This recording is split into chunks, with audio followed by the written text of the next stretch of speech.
আলহামদুলিল্লাহ আজকে আরো দুটি দল আমাদের সাথে সম্পৃক্ত হয়েছেন। জনাব কর্নেল অলি আহমদ বিক্রমের এবং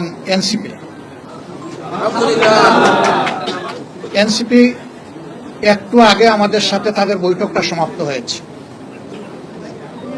তারা এই বৈঠকে আসার সময় এবং সুযোগটা পাননি।